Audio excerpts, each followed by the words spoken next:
হাজী সাহেবদের জবান দ্বারা যখন লাব্বাইকের ধ্বনিগুলা বের হয়, আর আমার আল্লাহ বলেন, এরে আমার লক্ষ কোটি কোটি রহমতের ফেরেশতারা, তোমরা সাক্ষী থাকো আরফাতের ময়দানে এই মুহূর্তে আমার যে সকল বান্দারা লাব্বাইক বলে বলে আমি আল্লাহকে ডাকতেছে, তোমরা সাক্ষী থাকো আমি আমার বান্দাদের জীবনের গুনাহগুলি মাফ করে দিলাম।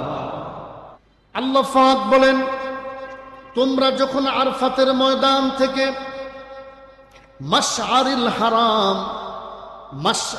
হারাম দ্বারা উদ্দেশ্য হলো মুজদালিফা। উদ্দেশ্য কি? মুজদালিফা। কোরআনে ফাকে মাশআরিল হারাম দ্বারা উদ্দেশ্য হলো মুজদালিফা।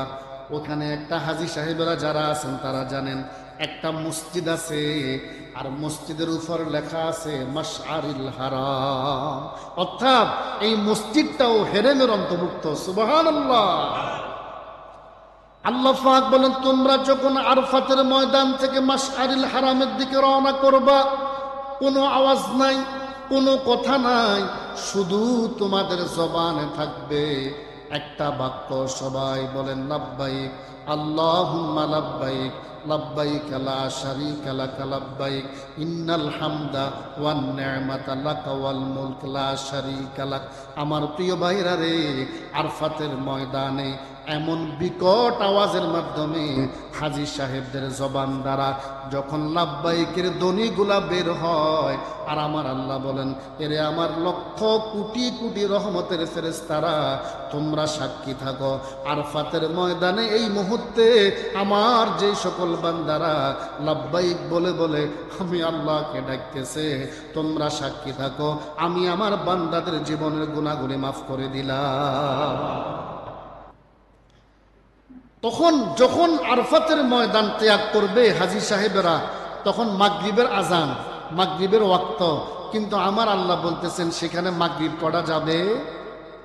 সুবহানাল্লাহ বলেন। ইসলামের বিধান, আপনি যদি বলেন না ওয়াক্ত হয়ে গেছে আমি ফুটব, হবে? আল্লাহ পাকের নির্দেশ, সেখানে মাগরিব পড়া যাবে না। কেন? তো আমার নবী করেছেন এই জন্য। সুবহানাল্লাহ। তো আমার নবীকে নিজ থেকে পড়ছে না আল্লাহর নির্দেশ? মাগরিব সেখানে পড়া যাবে না।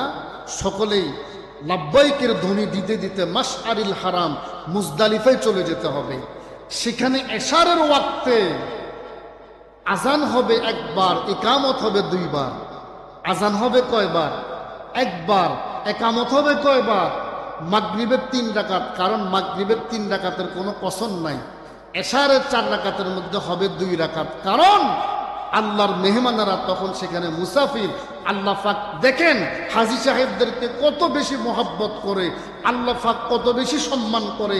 আমার আল্লাহ এশারের 4 রাকাতের নামাজের মধ্যে 2 রাকাত নামাজ কমাই দিছে, যাতে বান্দার কষ্ট না হয়। এশারের 4 রাকাতের মধ্যে হবে 2 রাকাত, মাগরিবের 3 রাকাতের কখনো কসর হয় না। মাগরিব হবে 3 রাকাত, আজান হবে একবার, ইকামত হবে 2 বার। হুকুম কার? ওই দিন সারা রাত খোলা আকাশের নিচে আল্লাহর বান্দারা থাকবে। শীতকালে যদি হজের মৌসুম পড়ে, হাজী সাহেবদের একটু কষ্ট হয়, কিন্তু যত বেশি কষ্ট হবে সওয়াব তত বেশি হবে। পড়ুন না সুবহানাল্লাহ।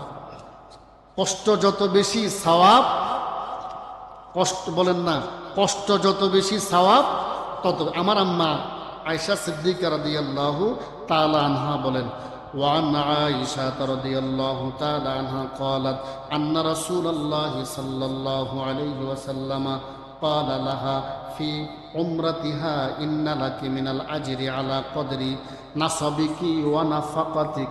জোরে জোরে পড়ুন না সুবহানাল্লাহ।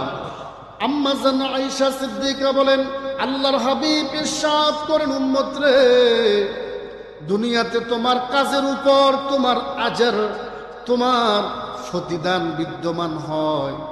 মালিককে কাজ করে তুমি যত বেশি খুশি করতে পারবা, মালিক তোমাকে তত বেশি টাকা বাড়াইয়া দিবে। মালিক তোমাকে কাজের জন্য নিবে।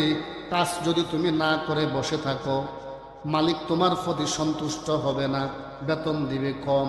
একটু কাজ ভালো করে করো, বেতন যদি দৈনিক 1000 হয়, মালিক যদি খুশি হয় 200 টাকা বাড়াইয়া দিবে।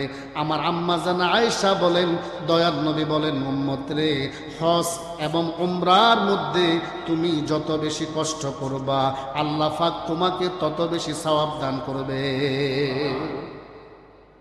হাজী সাহেবেরা এই হজের মৌসুমে হাজী সাহেবেরা জানে, হাঁটতে হাঁটতে আপনার ফা এভাবে মোটা হয়ে যায়, ফুলে যায়, ফা ফুলে যায়, ফা লাল হয়ে যায়, অনেকের ফা ফেটে যায়। আল্লাহর হাবিব বলেন, ও উম্মত, যত বেশি এখন কষ্ট করবা, তোমার আমল নামা তত বেশি সওয়াব লেখা হবে। আর তোমার টাকাটা যদি হালাল হয়, নিয়ত যদি আমের আল মাহাদির মতো হয়, তুমি কবরে যাওয়ার দেরি, জান্নাতের 8টা দরজা তোমার জন্য খুলে যেতে দেরি হবে না ইনশাআল্লাহ। বাকি আলোচনা আমি বলেছি শুধু জিলহজ মাসের এই জুমাটা হজের বয়ান করলাম, পরে আর করা যাবে না এমন না। আমরা পুরা মাসটা হজ এবং আমার নবীর রওজার গুরুত্বের ব্যাপারে ইনশাআল্লাহ আলোচনা করব। আল্লাহ পাক তৌফিক দান করুক, পড়ি আমিন।